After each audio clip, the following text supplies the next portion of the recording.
The Galactic Council was the greatest power in the universe. For thousands of years, it had ruled over hundreds of species, maintaining order, law, and dominance. Among its members were the most advanced civilizations, the towering Excelnary, the calculating Vorkari, and the ruthless Syndrex. And then, there were the humans. The Council did not see them as a threat. In fact, they saw them as a joke, the lowest of the low. Humans had joined the galactic stage only a few centuries ago. Unlike other species, they did not have biological enhancements, psychic abilities, or hyper-advanced technology. They were just ordinary, primitive, weak, and because of that, they were treated like children. The Council gave them no real power, no influence, no access to advanced weapons. Humans were allowed to trade, mine asteroids, and build colonies, but only under strict alien regulations. They were not allowed to expand beyond certain regions. They were not allowed to develop military-grade weapons. And they were definitely not allowed to question their place in the galaxy. Mocked and ignored. In the grand halls of the Galactic Council, humanity was the punchline of every joke. When diplomats met, the Vorkari would laugh, saying, "Have you seen how humans still use combustion engines? Even my ancestors had better technology." The Excelnary would sneer, "Their bodies are so fragile. 1 week on my homeworld, and they would break." Even the Syndrex, a war-driven species, found them unworthy of conquest. Why waste resources? They would surrender before the first shot is fired. And so, humanity became the outcasts of the Council, allowed to exist, but never respected. The meeting that changed everything. One day, in a grand meeting on the Council's homeworld, an important vote was called. A newly discovered planet, rich with rare minerals, had been found near human-controlled space. By all rights, it should have been offered to Earth. But the Council had already decided. Without even consulting humanity, they gave it to the Vorkari Empire. Human Ambassador James Carter stood before the Council, his face calm but his voice firm. That planet is within human space. This is theft. The room erupted in laughter. A Excelnary diplomat chuckled. Theft. Oh, little human, you misunderstand. You do not own space. You are simply allowed to exist in it.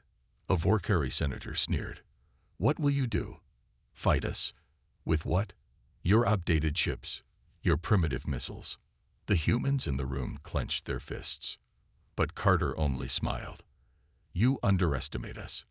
One day, you may regret that. The laughter continued. No one believed him, but they should have. Because something was coming. Something that would make the entire galaxy fear the species they once mocked. The storm on the horizon. While the Council laughed at humans, a great war was brewing across the stars. Two of the galaxy's most powerful factions, the Zorvath Dominion and the Sithrak Hegemony, were preparing for total war. The conflict would soon spread across the galaxy, consuming everything in its path. But the Council wasn't worried. They believed their power would protect them. They believed the war would never reach them. And they still believed humanity was too weak to matter. They were wrong. Because war was coming, and when it finally reached Earth's doorstep, humanity would prove to the galaxy that they were not a joke. They were a threat, and they were ready. For centuries, the Galactic Council believed in one simple truth: war was beneath them. Conflicts happened, yes, but always on the fringes, far from the grand halls of diplomacy. The great empires fought, expanded, and collapsed, but the Council remained untouched, above it all. But the Zorvath Dominion and the Sithrak Hegemony did not care for Council politics. Their war had begun in the outer systems, small skirmishes, border raids, assassinations. But soon, it spread like a wildfire, consuming entire planets. And it was spreading toward human space. The war that wasn't humanity's problem. At first, the war seemed like none of Earth's concern. The Zorvath and the Sithrak had always hated each other, Both were ancient, powerful species, locked in an endless struggle for dominance. Humans had no stake in their fight. So Earth's leaders did what the Galactic Council always told them to do: stay out of it. The official response from humanity was simple: this is not our war. And for a time, it seemed like that would be true. But war has a way of ignoring borders. The Battle of Dranik 4. The first real sign of trouble came at Dranik 4, a small mining colony just outside human-controlled space. The Sithrak launched a surprise attack, believing it to be a Zorvath supply outpost. The colony had no weapons, no defenses, just workers and engineers trying to survive. Within hours, thousands were dead, and the survivors were taken as slaves. The news reached Earth in days. The Galactic Council, they didn't even acknowledge the attack.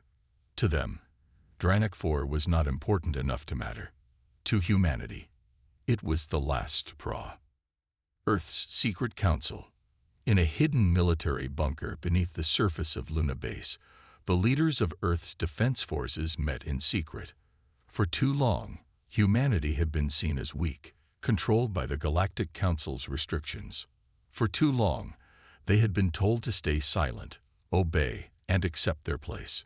But now, the war had already arrived at their doorstep, and humanity would not sit back and wait for extinction. Admiral Ethan Graves, commander of Earth's fleets, stood before the room of military officers, scientists, and strategists. His words were simple, but they sent a shockwave through the room. We fight, preparing for the inevitable.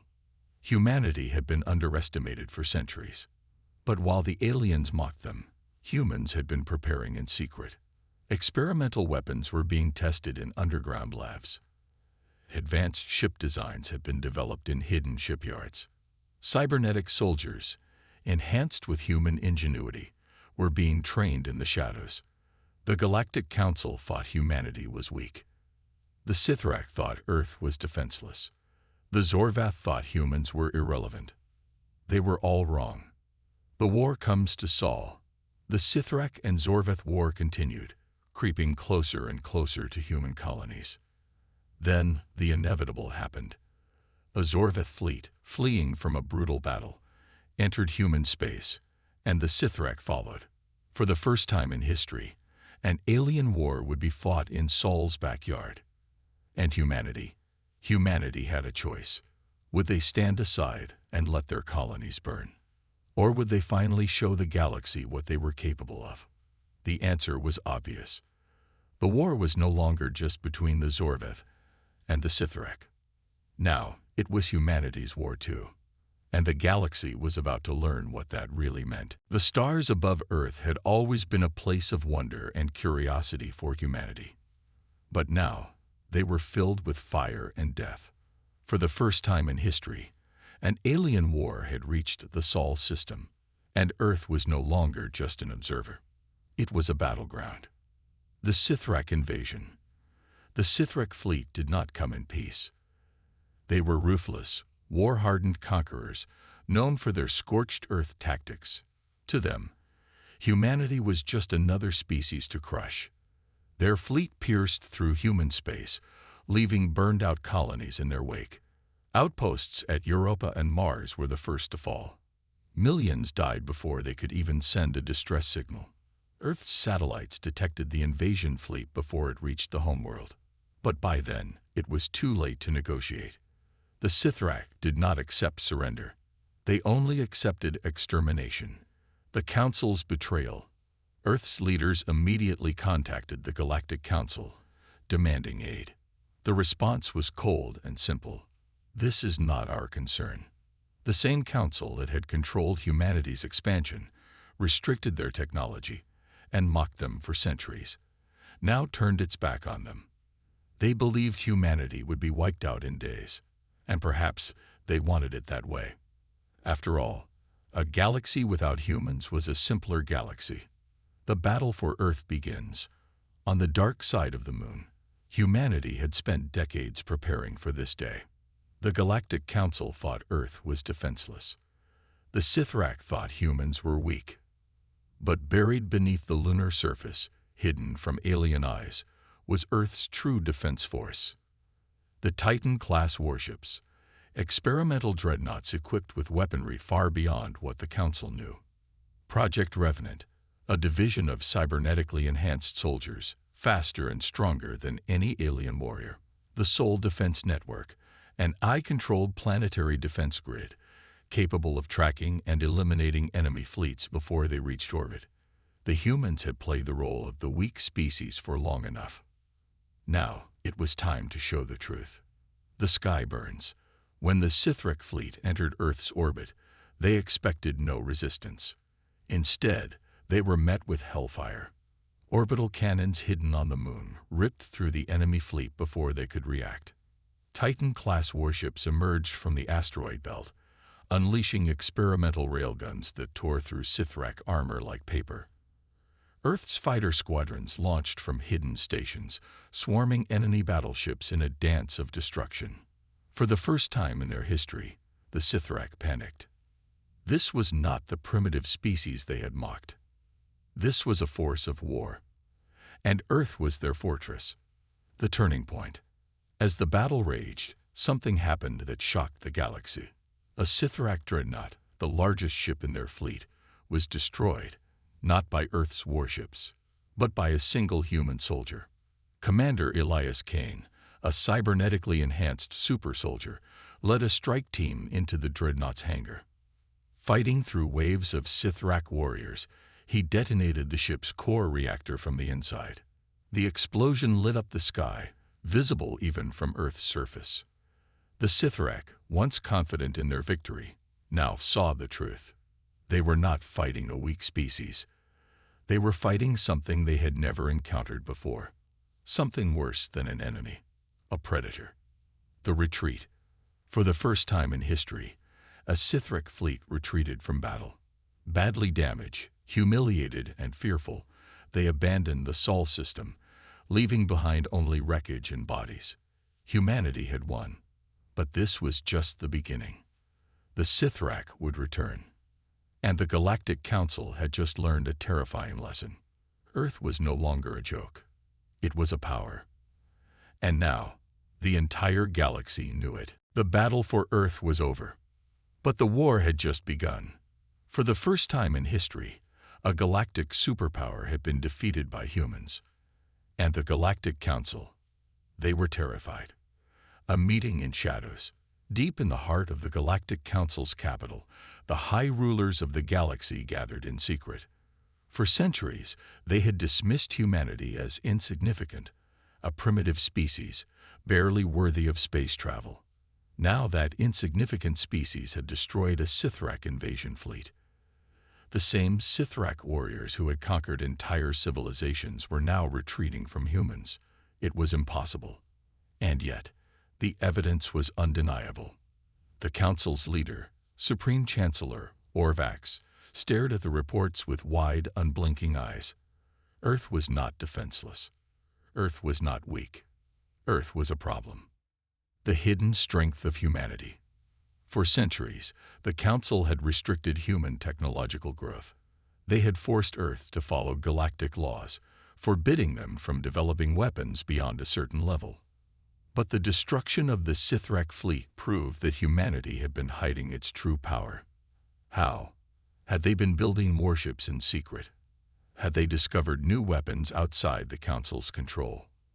Or worse, had they surpassed the other races? The Council had always believed that humans were slow, fragile, and weak. Now, they realized the truth. Humans were adaptable. Humans were unpredictable. Humans were dangerous. A divided council. Fear spread through the council chambers like a disease. Some species wanted to contain humanity, to send fleets and force Earth into submission before it was too late. Others believed that attacking Earth would only provoke a greater war. The Ralvik ambassador, an old and cautious species, spoke with a voice of warning. We have already seen what happens when we underestimate them. If we strike now, we risk war. And this time, we might not win. But not all agreed. The Xilari Empire, a race of towering warlords, pounded their fists against the table. We must crush them before they become unstoppable. If we wait, humanity will spread like a plague across the stars. The council was divided. Some wanted diplomacy. Some wanted war. But one thing was clear. The balance of power in the galaxy had changed, and humanity was at the center of it. Earth's warning. While the council argued, Earth had already made its decision. Humanity knew that the aliens feared them, and fear could lead to desperate actions. So, in a historic broadcast sent to every empire, every fleet, and every ruler in the galaxy, Earth made its position clear. The message was simple. A hologram of Admiral Ethan Graves appeared before the council, standing tall in his military uniform. His words echoed across the stars. Humanity does not seek war. But if war comes to us again, we will end it. The message was not a threat. It was a warning. And the galaxy listened. The council's secret decision. Behind closed doors, the council made a fateful choice. They would not attack Earth. Not yet. Instead, they would watch. They would spy on humanity, learn its secrets, and find its weaknesses. And when the time was right, they would strike. The war was far from over. It had only just begun. The Galactic Council had made its decision. They would not fight humanity in open war. Not yet. Instead, they would fight in the shadows. The Council's secret orders. On the surface, the Council remained silent about humanity's victory. But behind closed doors, plans were being made. They had seen what Earth's fleets could do. They had watched the Sithrak invasion fail in disgrace. The Council could not afford to make the same mistake. If they wanted to destroy humanity, they had to do it from the inside. Agents among the stars. The first step of the Shadow War was infiltration. The Council sent spies, mercenaries, and assassins into human space. Some posed as traitors. Some hacked communication networks. Some joined Earth's military as loyal allies. Their mission? Find Earth's secrets. Find their weak points. Find a way to break them. The assassination attempt. It didn't take long for the first strike to come. One night, as Admiral Ethan Graves stood on the balcony of Earth's High Command, staring at the stars, a silent drone hovered nearby. Its weapons locked onto the Admiral's skull. It fired. A single, precise shot. But the bullet never hit. A shimmering blue shield flared to life. Earth's hidden personal defense tech. Alarms screamed. Guards rushed in. Within seconds, the drone was hacked and traced. The signal? It came from a Galactic Council outpost hidden in neutral space. This was not an accident. This was an act of war. Humanity's counterattack. Earth did not stay silent. If the Council wanted to fight in the shadows, humans would fight back. Within days, humanity's own spies were sent out. Cybernetic agents hacked into Council networks. Deep cover operatives infiltrated enemy stations. And one by one, the Council's hidden bases started disappearing. Explosions in the dark, sabotaged weapons, missing officers. Humanity was no longer just defending itself. It was hunting. The Council's fear grows. The high rulers gathered once more. Their plan to silently weaken Earth was failing. Instead of breaking under pressure, humanity was growing stronger, faster, more ruthless, and worst of all, the galaxy was watching. Many species who had once feared the Council now saw humanity as an inspiration. If humans could fight back, maybe they could too. Revolts started in Council-controlled systems. Worlds that had once submitted without question now dared to defy their rulers. Because if humans could stand against the Council, why couldn't they? A galaxy on the edge. The Shadow War had begun as a secret battle. Now it was spreading beyond control. The Council could feel it. The old order was cracking. And at the heart of it all stood Earth. The Shadow War had failed. Humanity was not falling apart. It was fighting back. And now, the Galactic Council was running out of time. Desperation had set in. The Council had one final option left: a full-scale invasion of Earth. The vote for annihilation. The high rulers of the Galactic Council sat in their grand chamber, their faces grim. Every attempt to weaken humanity had failed. Spies, exposed and eliminated. Sabotage, stopped before it could even begin. Assassins, found and executed. And now, the worst possible outcome was unfolding. Other species, once afraid of the Council, were rising in rebellion, inspired by Earth's defiance. If humanity was not crushed, the Council's rule would collapse. The Supreme Chancellor, Orvax, spoke with a voice like thunder. Humanity must be erased. Their planet will burn. Their people will be no more. A hushed silence followed. This was madness. In the history of the galaxy, no species had ever been completely destroyed. But fear had turned into desperation, and desperation could make even the most powerful rulers reckless. One by one, the Council members raised their hands. The decision was made. Humanity would not be conquered. It would be exterminated. The final message to Earth. With their fleets assembled, the Council sent one last message to Earth, a simple demand: surrender immediately. Disband your military. Hand over your fleets. If you refuse, your planet will burn. The Council expected fear. They expected panic. They expected humans to beg for mercy. But instead, Earth responded with just 4 words. Come and try. The largest fleet ever assembled. The Council wasted no time. Within days, they had gathered the largest fleet in galactic history. Tens of thousands of warships. Planet-killer weapons. Armies of elite warriors. Every major empire contributed forces, fearing that if humanity survived, they would be next. It was not just an invasion. It was a war of extinction. Their plan was simple: strike hard, overwhelm Earth's defenses, end humanity in one swift attack. But what they didn't know was that humanity was ready. The trap is set. For weeks, Earth had tracked enemy movements. They had intercepted messages, cracked codes, and watched the Council's every move. And now, they knew exactly what was coming. Humanity had no intention of surrendering. Instead, they had set a trap. The Council believed they were launching an invasion, but in reality, they were walking straight into a massacre.